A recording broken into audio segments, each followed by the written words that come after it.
about the essay of studies by Francis Bacon. Francis Bacon's of studies is a classic essay. ये एक classic ऐसे है क्योंकि इसमें बहुत सारी एवरग्रीन बातें की गई हैं जो हमेशा हमारे लिए अच्छी थी, हैं और रहेंगी.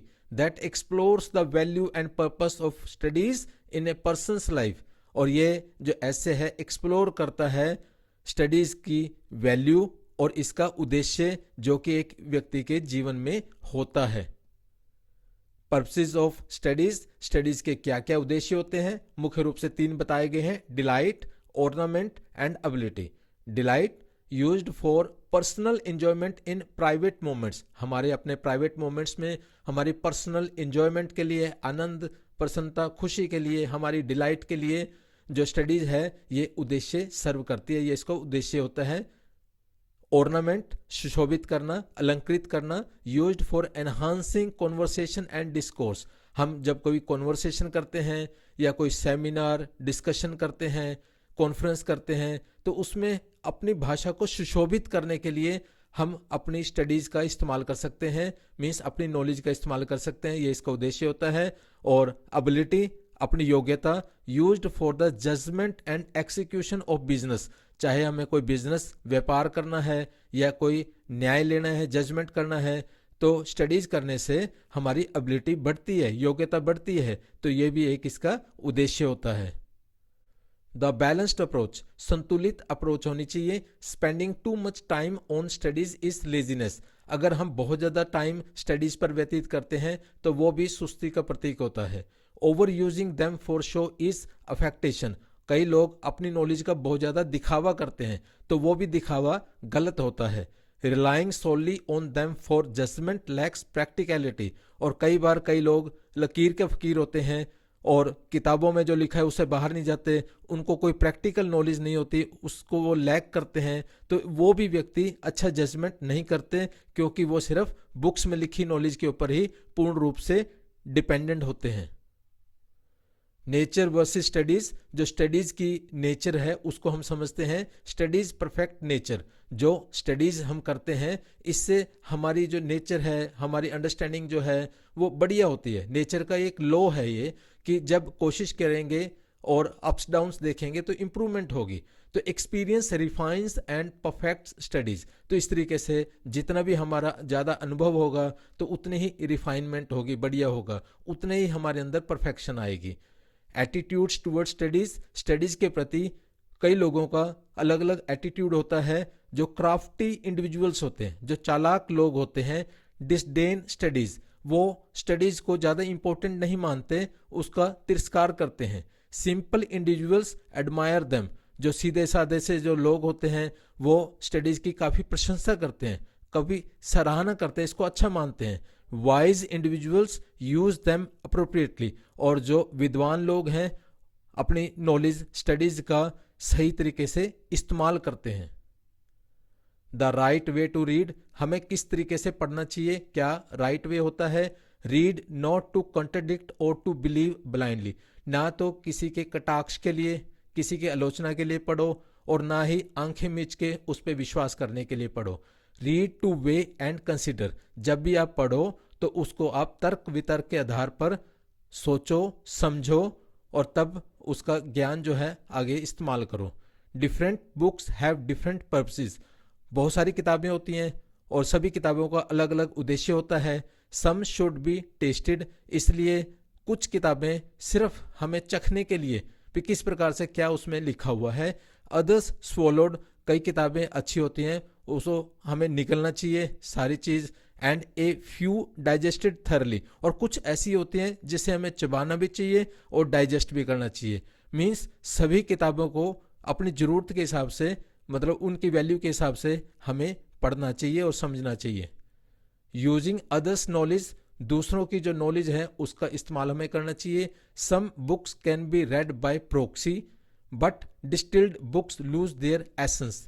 कुछ किताबें जिसमें नॉर्मल सी कोई खबर होती है, कोई नॉर्मल सी बात होती है, वो कोई अगर दूसरा व्यक्ति आपके लिए पढ़ता है, पढ़कर बताता है तो उससे काम चल जाएगा.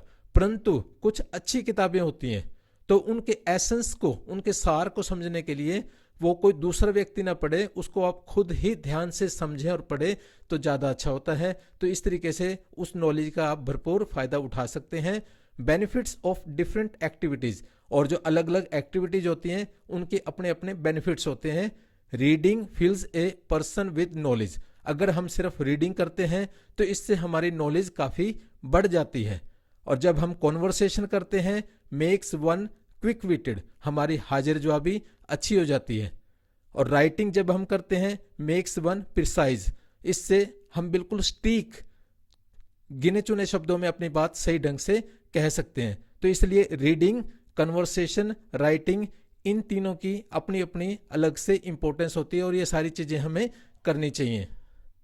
The importance of balance in skills, जो हमारी स्किल्स है उनको हमें बैलेंस करना चाहिए, तो इसकी इंपॉर्टेंस को हमें समझना चाहिए।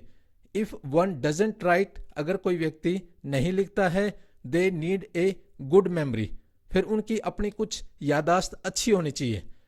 If one doesn't engage in discourse, अगर कोई व्यक्ति डिस्कशंस नहीं करता, कॉन्वर्सेशन नहीं करता, दे नीड विट, उनकी विट अच्छी होनी चाहिए, तब उनको हो सकता है इसकी जरूरत ना हो। इफ वन डजंट रीड, अगर कोई व्यक्ति नहीं पढ़ता, they must be cunning to appear knowledgeable, तो भी उनका एटीट्यूड ऐसा होना चाहिए कि उनकी नॉलेज लगे उनको दूसरों को। तो इस तरीके से या तो हमारे पास ये सारी स्किल्स होनी चाहिए, नहीं तो हमें इंप्रूव करने चाहिए रीडिंग, राइटिंग एंड कन्वर्सेशन से। Types of studies and their benefits, अलग अलग स्टडीज के अलग अलग बेनिफिट्स होते हैं। Histories make people wise, history की जो किताबें हैं लोगों को विद्वान बनाती हैं। पोइट्स मेक पीपल विटी, जो पोइट्री होती है उससे लोगों की हाजिर जवाबी बढ़िया होती है। मैथमेटिक्स शार्पन्स एनालिटिकल स्किल्स, जो विश्लेषण करने की जो स्किल्स हैं वो शार्प होती हैं मैथमेटिक्स पढ़ने से। नेचुरल फिलोसफी डीपन्स अंडरस्टैंडिंग, जो नेचुरल दर्शन शास्त्र है इससे हमारी अंडरस्टैंडिंग जो है काफ़ी गहन होती है। मोरल्स प्रोवाइड सीरियसनेस, और जो नैतिकता है इससे हम सीरियस बनते हैं। Logic and rhetoric empower argumentation, जो तर्क वितर्क की जो पावर है वो बढ़ जाती है जब तर्क वितर्क लॉजिक यूज करते हैं हम, और एम्फेटिकली पूरे फोर्स के साथ हम अपनी बात को आगे रखते हैं। तो ये सारी चीज़ें हमारी स्किल्स को, डिफरेंट स्किल्स को बढ़ाती हैं। Influence of studies on character, character के ऊपर स्टडीज का प्रभाव। स्टडीज बिकम हैबिट्स, जैसे हम कोई चीज़ स्टडी करते हैं तो बाद में वही चीज़ें हमारी हैबिट बन जाती है। रिमीडियल नेचर ऑफ स्टडीज, जो स्टडीज है वो किस तरीके से हमारी रिमीडियल के रूप में काम करती है, हमारे राहत के रूप में, हमारी इंप्रूवमेंट के रूप में काम करती है, ऐसी इसकी नेचर होती है स्टडीज की। एवरी इम्पेडिमेंट और limitation of the mind can be addressed by the right kind of study, अगर हम सही स्टडी करें, सब्जेक्ट उस हिसाब से चूज करें, जो भी हम स्किल इंप्रूव करना चाहते हैं, तो हर कोई इम्पेडिमेंट, जो बाधा है, दिक्कत है, या जो हमारी लिमिटेशन है माइंड की, उसे दूर किया जा सकता है। Bacon gives examples of physical exercises for physical elements, अगर हमें फिजिकल कोई प्रॉब्लम है तो फिजिकल एक्सरसाइजेज करें। And suggests corresponding studies for mental limitations, अगर किसी को मेंटल किसी तरीके की कोई भी अंडरस्टैंडिंग नहीं है तो उस तरीके से वो उस सब्जेक्ट को पढ़े तो वो चीज़ इंप्रूव हो जाएगी।